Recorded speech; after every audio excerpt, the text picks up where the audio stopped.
A'udzubillahi minasyaitonirrajim. Qalu, mereka telah berkata. Siapa ni tukang sihir? Yang beriman ni, tukang sihir tu ramai Tukang sihir tu ramai. Dari mana kita tahu ramai?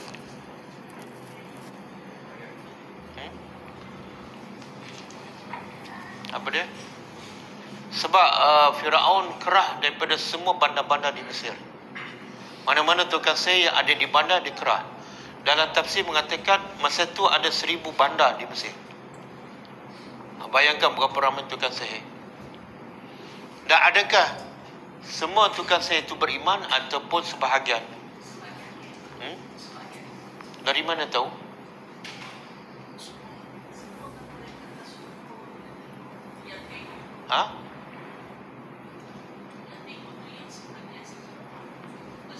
Tak, tukang sihir yang datang semua tu yalah tukang sihir yang hadir itu. Adakah semua yang tengok dan semua beriman? Ada dalil? Ayat berapa? Ayat apa tu? Cuba baca ayat tu. Ayat ni fa'ulqiya as-saharatu sajidin. Cuba terjemah. Fa'ulqiya, lalu tukang sihir tersungkur sajidin. Jadi ayat ni kat mana yang menunjukkan semua? Sajidin menunjukkan ramai. Ramai tu 10 orang pun sajidin.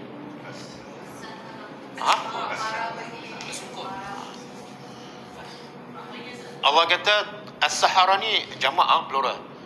Kalau seorang sahir, kalau ramai saharatu, tukang sihir tersungkur sujud.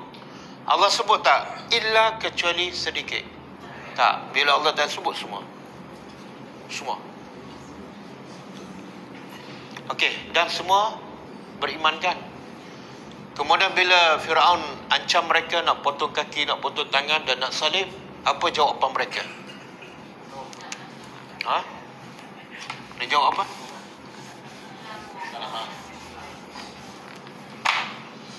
Mereka berkata la dhaira, tidak.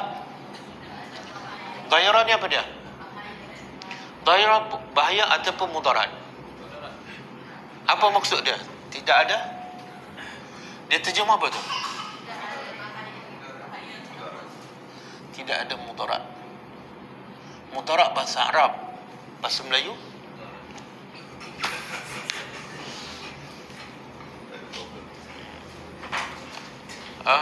Tak ada masalah. Subhanallah, tengok jawapan dia. Aku nak potong kaki kamu dan nak potong tangan dan nak salib. Apa jawapan tukang sihir? Tak ada masalah. Kita kalau pergi hospital, doktor tanya nak injek ke tak nak, kita pilih yang mana? Kita jawab tak? La dhaira.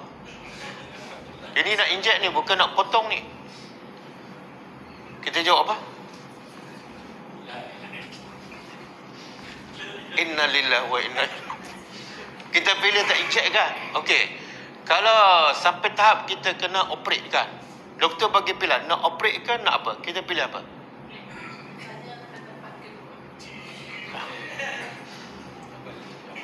Tapi biasanya kita akan pilih jalan kalau ada pilihan lah kan. Walaupun operate tu bius tak? Bius. Masa operate sakit tak? Tak. Ini Firaun nak potong kaki dan tangan. Firaun cakap tak sebelum aku potong aku bius. Macam mana tu? Cuba fikir. Macam mana pagi dia kufur, pagi dia cinta ke harta, petang sebab tu ulama kata apa ni? Asbahu, tukang sihir ni ulama kata asbahu kuffaran saharatan wa amsu syuhada bararah. Apa maksud? Asbahu, tukang sihir di waktu pagi, kafir. Sahara, tukang sihir. Wa amsu, dan di waktu petang, syuhada, mati syahid. Dan bararah apa dia? Pernah dengar tak perkataan bararah dalam Quran? Tak pernah. Pernah baca tak? Masya Allah. Kiramin bararah. Pernah? Oh, pernah pula. Apa tu kiramin bararah? Kiram mana mulia, orang-orang yang mulia. Bararah, orang yang suka berbuat baik. Jadi tukang sihir ni waktu pagi kafir, sihir, dan petang mati syahid dalam keadaan berbuat kebaikan. Apa kebaikan tukang sihir ni? Baru je beriman, tiba-tiba ada kebaikan dia. Apa kebaikan dia? Dia sempat tak berdakwah dan bertazkirah pada Fir'aun? Sempat. Lagi apa kebaikan dia?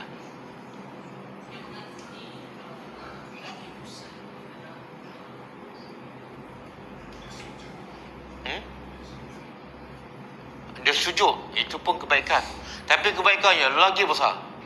Dan kebaikan tukang sihir ni melimpah kepada orang ramai.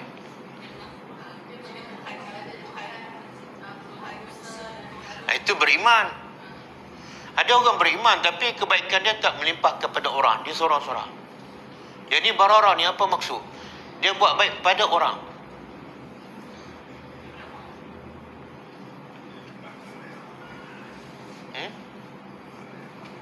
Tapi adakah orang beriman bila tengok dia beriman? Tak tahu, Quran tak sebut. Tengok tu. Kebaikan. Dan kebaikan ni berpanjangan. Kita tak perasan. Walaupun dia baru je beriman, tapi kebaikan dia itu untuk dia. Tak, maksud kebaikan ni barara dia buat baik pada orang. Orang dapat faedah yang banyak daripada dia.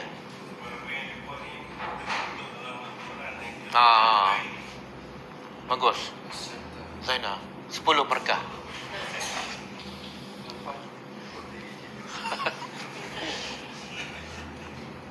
Allah rakam kisah dia.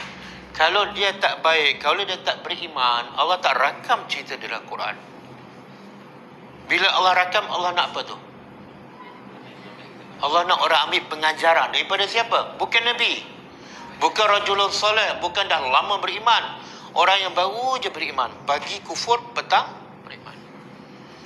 Dan orang yang baca kisah ni, faham cerita ni, ambil pengajaran, jadi panduan, tukang sihir dapat pahala tak?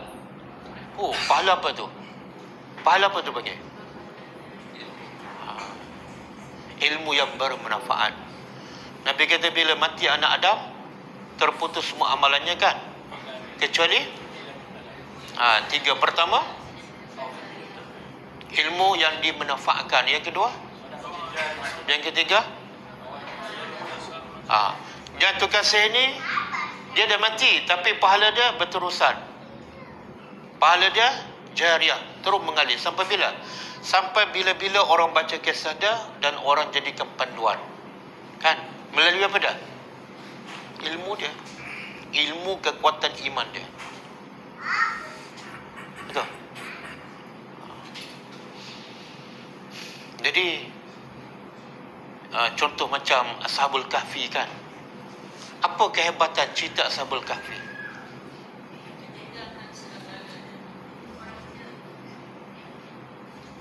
Tak, kisah Ashabul Kahfi apa kehebatan dia? Pertama, saya bagi jawapan objektif.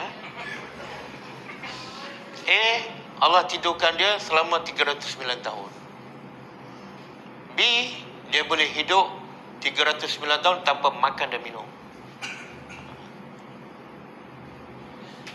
C, dia tidur dengan selamat walaupun dalam gua 309 tahun. Lipam pun tak ada, tikus pun tak ada, semut pun tak gigit. D,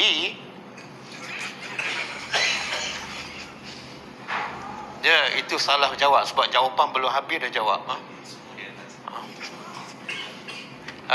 Yang D ialah kehebatan dia boleh lawan nafsu, cintakan dunia, cintakan semua dan tinggal dalam gua yang gelap dan tidak ada apa-apa. Yang mana yang paling luar biasa? D. Tapi ramai orang nak tengok apa? Nak tengok luar biasa iman Ashabul Kahfi ke? Ramai nak tengok gua. Makna yang nak tengok gua tu nilai dia gua je. Dia tak ambil pengajaran. Allah rakam cerita Ashabul Kahfi bukan nak bagi tahu gua di mana, bukan nak suruh cari gua, tapi nak ambil supaya kita ambil pengajaran bagaimana hebat pemuda tu boleh tinggal segala nikmat dunia demi nak selamatkan iman. Yang ini pun sama, tukar saya. Allah rakam cerita dia sebab apa? Allah nak bagi tahu iman ni nak mati syahid, nak masuk syurga, perlu tak hidup lama? Perlu tak belajar lama-lama? Perlu tak tadabbur sampai habis satu Quran? Tak perlu. Perlu tak pergi haji tiap-tiap tahun? Perlu tak solat malam setiap malam? Tak perlu. Untuk masuk syurga, apa yang perlu? Untuk masuk syurga ialah bila datang hujan, dia sanggup korbankan nyawa untuk selamatkan iman. Ada orang pergi haji tiap-tiap tahun, ada orang salat malam tiap-tiap tahun, tapi bila Allah bagi musibah, dia rela selamatkan badan dia dan gadaikan iman. Ramai tak? Itu bukan iman. Mengaji lama, pergi Mekah 10 kali, puasa daripada umur 5 tahun lagi sampai umur 65, tak pernah tinggal. Tapi bila Allah bagi musibah, lingkup. Ramai tak macam tu? Allah nak bagi pengajaran. Kamu nak masuk syurga, tak perlu masa lama, tak perlu ibadat yang banyak. Tapi bila aku uji, walaupun sekali kamu lulus dan mati, sanggup gadaikan nyawa demi kerana iman, masuk syurga. Kita ni kadang-kadang banyak tak kita gadaikan iman untuk kerehatan kita. Kita gadaikan amal soleh demi untuk dapat dunia. Banyak kan? Itu bukan iman yang sebenar. Boleh? Kenapa? Okey, soalan. Kenapa dia boleh cakap apa ni? Firaun kata, aku nak potong kaki, nak potong tangan dan nak salib. Apa jawapan tukang sihir? Tak ada masalah. Makna, dia tahu tak potong tu tanpa bius? Dia tahu tak dia akan hilang kaki dan tangan? Dia tahu tak dia kena salib, mungkin kena paku? Macam mana dia boleh jawab? Tak ada masalah.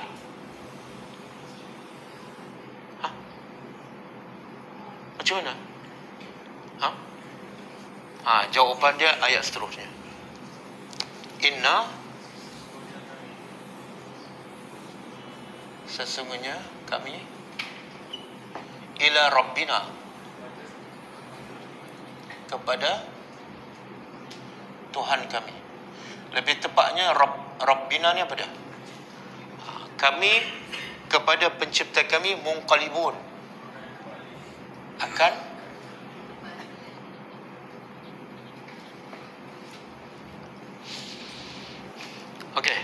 ayat ni adalah sebab dia tak kisah hilang kaki, hilang tangan dan hilang nyawa.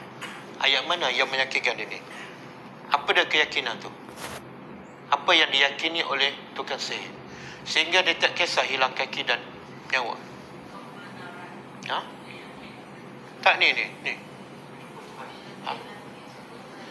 Kalau aku tak beriman, aku mati juga. Dan aku akan jumpa Tuhan juga. Jadi aku ada dua pilihan je. Mati, jumpa Tuhan, Tuhan redha, masuk syurga. Yang kedua, mati juga, bukan hidup pun, tapi dalam keadaan masuk neraka. Kaki selamat, tangan selamat, tapi seluruh badan tak selamat, akan masuk neraka. Apa pilihan terbaik? Itu dia panggil apa tu? Keyakinan akan mati, akan jumpa Allah, menyebabkan apa? Badan ni tak ada nilai. Tak hilang lah. Aku nak jumpa Allah. Dan bila jumpa Allah, dapat balik tak tangan? Dapat balik tak kaki? Dapat balik tak semua yang hilang kat dunia? Bahkan 10 kali ganda, 1000 kali ganda, dan tak pernah dilihat oleh mata. Tapi kalau aku tak beriman, aku dapat kerja, dapat jawatan daripada Fir'aun. Tapi lepas tu, berapa lama bertahan? Mungkin 5 tahun, lepas tu mati, masuk neraka. Bukan hilang tangan, bukan hilang kaki, tapi hilang segala-gala. Bahkan Allah sebut antara sifat neraka pada, siapa ingat dalam kelas lain? Sifat neraka dalam kelas yang baru je. Dan kelas tu di Bukit Jelutong juga. Sifat neraka pada laza. Kalla innaha laza. Tak ingat? Sambung?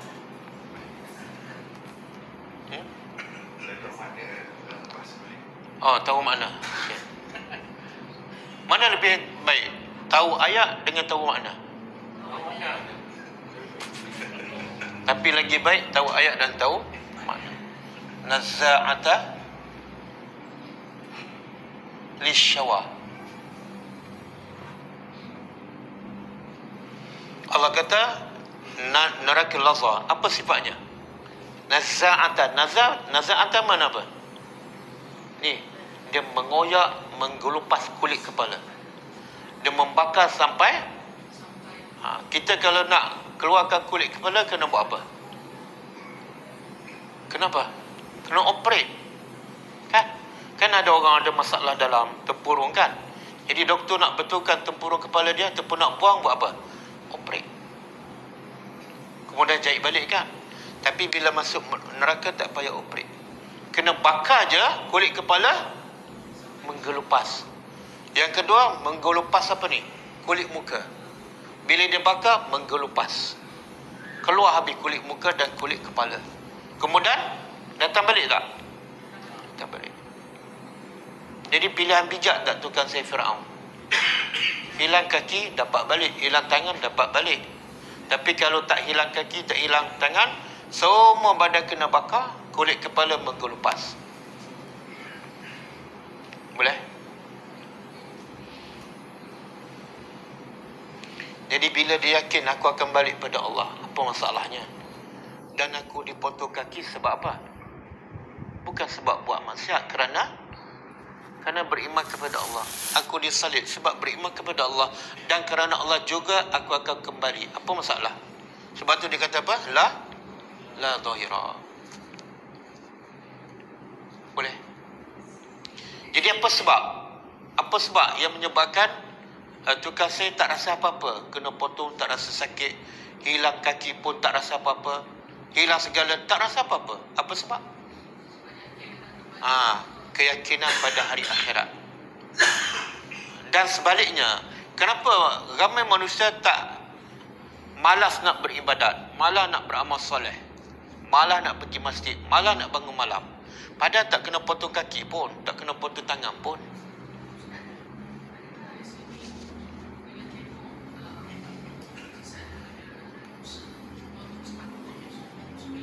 Macam mana? Siapa dia?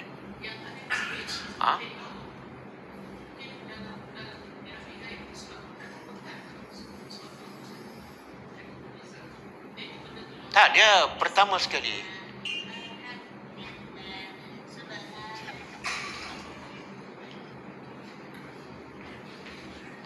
Ini antara sebab kita tak rasa kebesaran ayat Al-Quran, sebab ada gangguan. Jin. Nak kupas.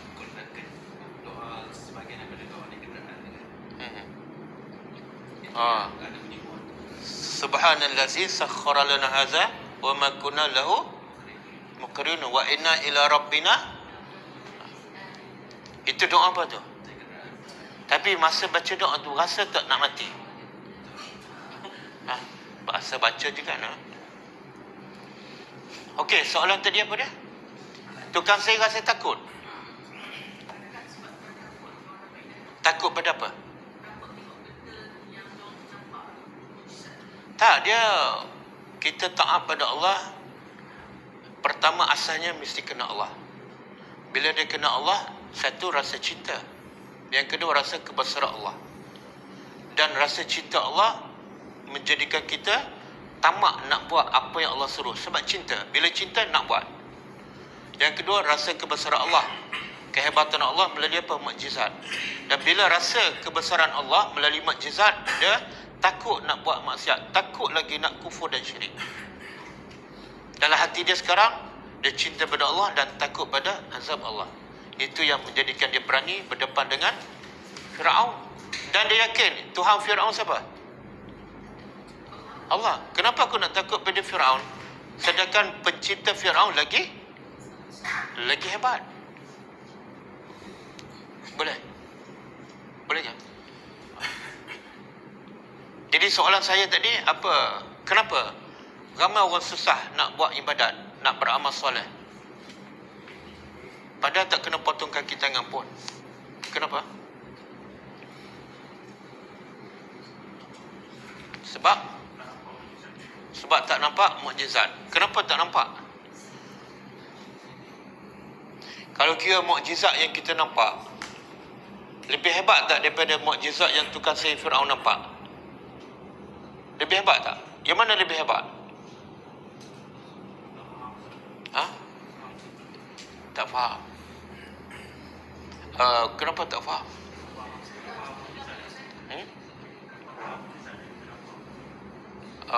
Kenapa tak faham? Tak, kalau kita belajar matematik tak faham. Cikgu tanya, kenapa tak faham? Jawab apa? Sebab tak faham lah cikgu. Kenapa nampak tu?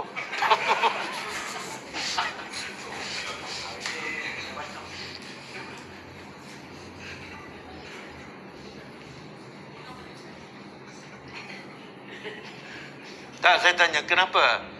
Kita dah lama kan Islam, dah lama baca Quran, dah banyak solat, tapi ada sebahagian ibadat tu susah kita nak buat, berat walaupun dia ringan. Padahal bukan kena potong kaki pun, bukan kena potong tangan. Saya bagi contoh lah.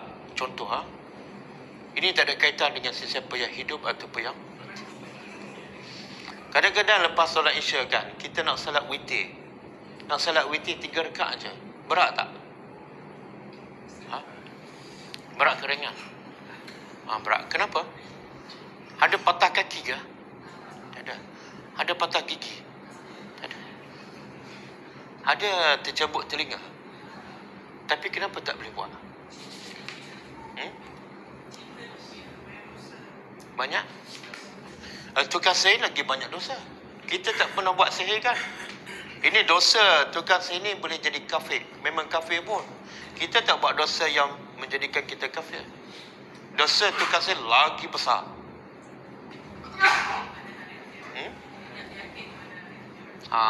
Sebab kita tak yakin pada hari ni, di sini tak yakin. Sebab itulah kita kalau diberi pilihan mati sekarang dengan mati minggu depan, kita nak yang mana? Tengok cinta dunia kan. Subhanallah. Sekarang ada peluang tak nak sedekah? Kenapa simpan banyak daripada sedekah? Tak, sekarang yang simpan dengan yang sedekah mana lebih banyak? Jawablah. Kalau betul nak sedekah banyak kan? Sekarang boleh tak? Bagi cek dah. Sebab itulah Abu Bakar bila dia nak sedekah banyak, dia tunggu tak minggu depan? Masa tu juga. Kenapa kita tunggu seminggu lagi kan nak sedekah? Kenapa?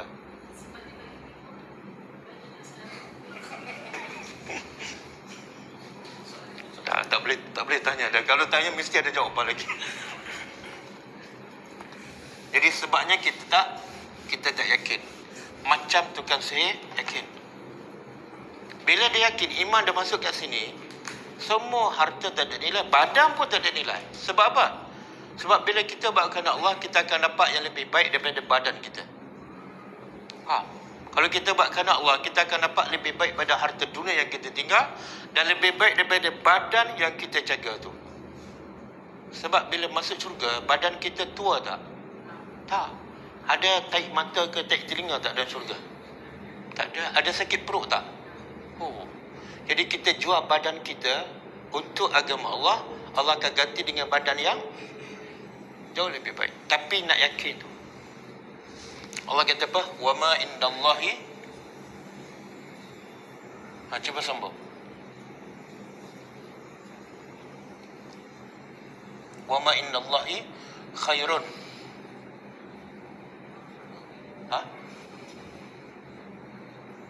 Lil abrar. Surah apa ni?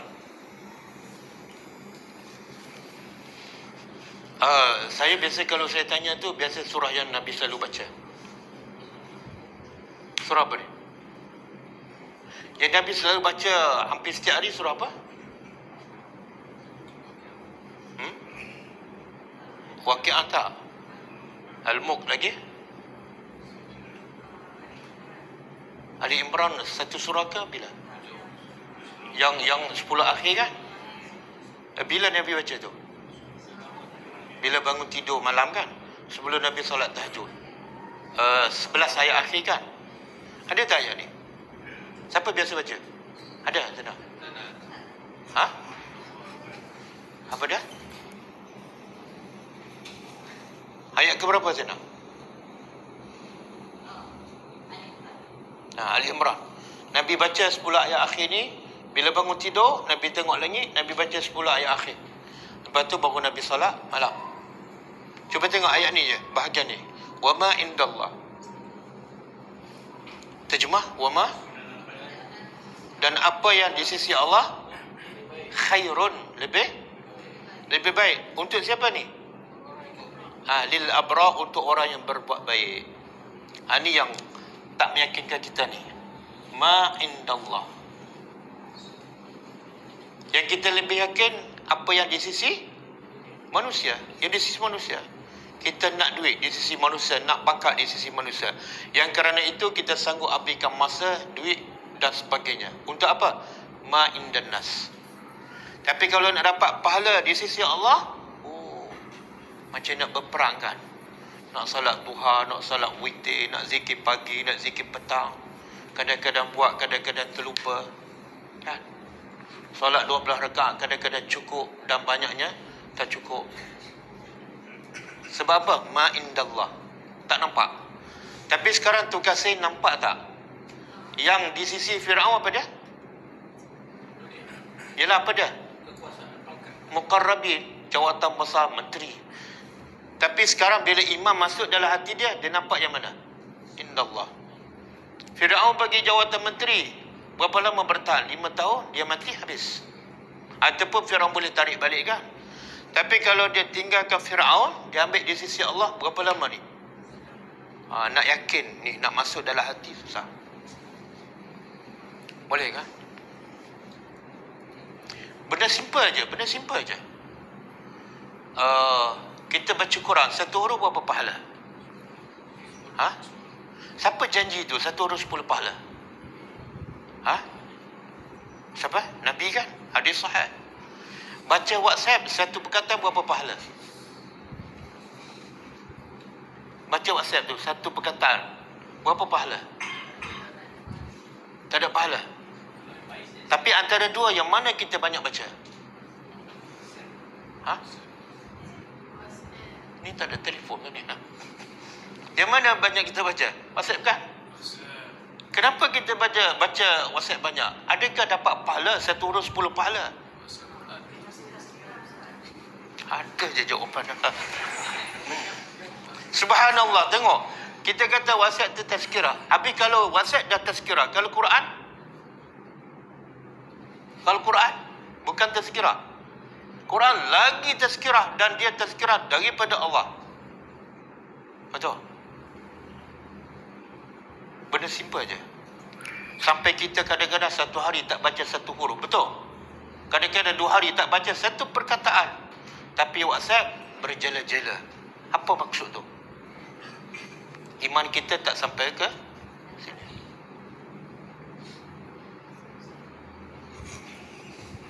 Betul lah, kadang-kadang kita tengah baca Quran. Kita jarang baca Quran, tiba-tiba ada masa baca Quran. Baru start 2 ayat, bunyi mesej. Kita terus baca ke, tutup Quran, buka. Ini pengalaman lah yang lepas-lepas. Kita tutup, berhenti sekejap baca Quran, tengok dulu. Ini tengah baca Quran ni, tiba-tiba keluar mesej.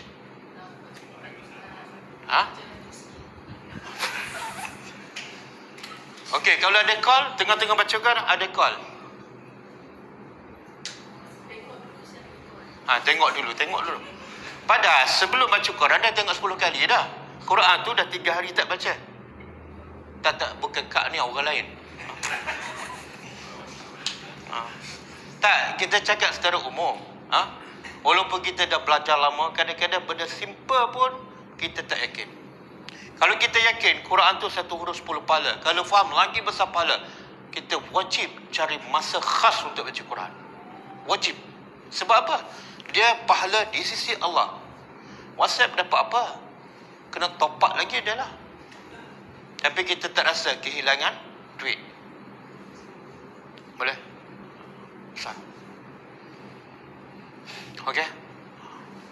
Sebab tu Allah rakam kisah Fir'aun, tukang sihir. Jadi jangan kita kata nak masuk syurga tu mesti Nabi, mesti orang soleh, mesti orang hebat. Jangan kita sangka nak masuk syurga tu mesti ilmu banyak. Belajar Sahih Bukhari, belajar Sahih Muslim. Tak. Bukan mesti nak masuk syurga hafal Al-Quran. Tak. Tukang sihir, berapa ayat dia hafal? Tak ada apa. Berapa lama dia beriman? Pagi beriman, petang masuk syurga. Boleh?